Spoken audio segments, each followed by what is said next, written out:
안녕하세요. 지금부터 제가 소개할 것은 중국이 문호를 개방하고 근대화를 추진하다입니다. 그럼 시작하겠습니다. 먼저 반 전쟁과 중국의 개항입니다. 청은 18세기 중반 이후 광저우에서만 서양과의 무역을 허락하였습니다.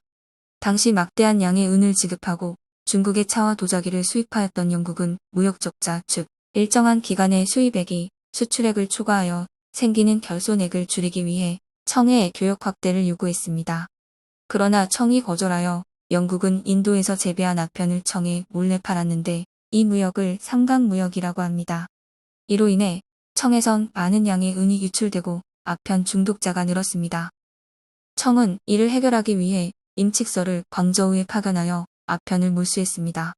그러자 영국이 자국의 상인을 보호한다는 구실로 군함을 보내 전쟁을 일으켰습니다. 이 전쟁이 바로 제1차 아편 전쟁입니다. 이 전쟁에서 청은 패하였고 영국과 난징 조약을 체결하여 홍콩을 넘겨주고 상하이를 비롯한 5개의 항구를 개항해서 외국 선박의 출입을 허용하게 되었습니다. 이 난징 조약을 체결했음에도 무역량이 크게 늘지 않아서 영국은 조약을 개정할 기회를 노렸습니다. 그러다 청관리가 광저우에 정박해 있던 에로우에 올라 밀수 혐의로 선원을 체포하던 중 영국 국기를 강제로 내린 사건, 에로우 사건이 일어나면서 영국은 이를 구실로 프랑스와 연합하여 청과 전쟁을 벌였습니다. 이 전쟁은 바로 제2차 아편 전쟁입니다. 결과는 청이 또 패했습니다. 그래서 텐진 조약과 베이징 조약을 체결하여 추가로 개항하고 외국 공사의 베이징 주재와 크리스트교가 널리 퍼지는 것을 허용하였습니다. 이제부터 중국의 근대화 운동에 대해 알아볼 것인데요. 중국의 근대화 운동에는 4개가 있습니다. 우리가 먼저 알아볼 것은 그 중에 한 개인 태평천국 운동입니다. 아편 전쟁 이후 청 정부가 영국에 배상금을 내기 위해 세금을 늘리자 농민들의 불만이 커졌습니다. 이때 크리스트교의 영향을 받은 홍수전이 만주족을 몰아내고 한족의 국가를 세우자고 주장하며 태평천국 운동을 일으켰습니다. 이 운동 세력은 토지균등 분배, 남녀평등, 전족과 같은 악습 폐지 등을 주장하여 농민들의 지지를 얻고 세력을 확대하여 난징을 점령하였습니다. 그러나 이 운동은 내부 분열로 힘을 잃어갔고 결국 의용군과 외국 군대의 공격에 받아 진압되어서 끝이 났습니다. 두 번째로는 양무운동이 있는데요. 청은 아편 전쟁과 태평천국 운동을 겪는 중에 서양 무기의 우수성을 깨달았습니다. 태평천국 운동을 진압한 이용장 등 한족 출신 관료들은 서양의 과학기술을 받아들여 부국 강병 정책을 추진하였습니다. 이들은 근대식 해군을 창설하고 군수 공장을 비롯한 각종 산업시설을 세웠으며 외국의 유학생을 파견하였습니다.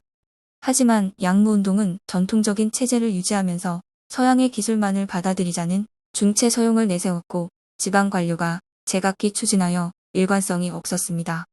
결국 이러한 한계는 청일 전쟁의 패배로 드러났습니다. 세 번째 운동은 병법자강 운동입니다. 청일 전쟁 이후 외세의 간섭이 심해지자 중국인들 사이에서는 중국이 열강에 의해 멸망할지 모른다는 위기감도 높아졌습니다. 이러한 가운데 항유에이를 비롯한 개혁적인 지식인들은 일본의 메이지 유신을 모방하여 제도 개혁을 해야 한다고 주장하였습니다. 이들은 황제의 지지를 바탕으로 의회 설립, 입헌 군주제 확립, 상공업 육성, 근대 교육 실시, 신식 군대 양성 등 개혁을 추진하였습니다. 그러나 이 운동은 서태후를 중심으로 한 보수파가 일으킨 정변으로 100여일 만에 중단되어 끝이 났습니다. 마지막 운동은 의화단 운동입니다. 개혁 운동이 성과를 거두지 못하고 열강의 이권 침탈이 심해지자 중국인들의 반외세 감정은 더욱 커졌습니다. 이러한 가운데 산둥성을 중심으로 비밀 결사인 의화단이 조직되었습니다. 의화단은 청을 도와 서양 세력을 멸하자라는 뜻을 가진 부청멸양 구호를 내걸고 선교사, 교회, 철도 등을 공격하였습니다. 이들은 베이징까지 진출하여 외국 공관을 습격하였지만 8개국 연합국에게 진압되었습니다. 그래서 청은 열강의 요구에 따라 신축 조약을 체결하여 막대한 배상금을 지불하고 베이징에 외국 군대가 주둔하는 것을 허용했습니다. 이에 따라 청 왕조의 지위는 더욱 약화되었습니다. 그 다음으로 알아볼 것은 신해혁명과 중화민국의 수립입니다. 의화단 운동이 실패한 이후 청 정부는 신식군대를 편성하고 상공업을 진흥하는 등 개혁을 추진하였습니다. 또한 입헌파의 주장을 받아들여 의회 설립과 헌법 제정을 준비하였습니다. 그러나 이 무렵 청에서는 청 왕조를 몰아내고 새로운 정부를 수립하려는 혁명 운동이 확산되었습니다. 특히 순원은 도쿄에서 여러 단체를 모아 중국 동맹회를 조직하고 민족, 민권, 민생을 말하는 삼민주의에 내세워 혁명 운동을 주도했습니다. 청 정부는 개혁 추진 비용과 신축 조약에 따른 배상금 지불 등으로 경제적인 어려움에 빠지자 민간 철도를 국유화하고 이를 담보로 외국 자본을 빌리려 하였습니다. 이를 반대하는 움직임이 확산되는 가운데 우창에서 혁명 사상의 영향을 받은 신식 군대가 봉기를 일으키자 전국의 여러 성이 호응하여 독립을 선언했습니다. 이듬해 혁명 세력은 순원을 임시 대총통으로 세우고 중화민국 수립을 선언하였습니다.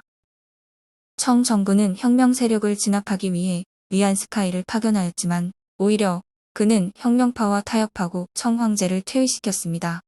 대총통으로 선출된 위안스카이는 태도를 바꾸어 혁명파를 탄압하고 황제 체제 부활 시도하여 스스로 자리에 올랐으나 곧 병사했습니다. 이후 각지에서 지방의 군인 세력들이 등장하면서 중화민국은 한동안 정치적 혼란을 겪게 되었습니다. 그럼 지금까지 저의 PPT를 봐주셔서 감사합니다.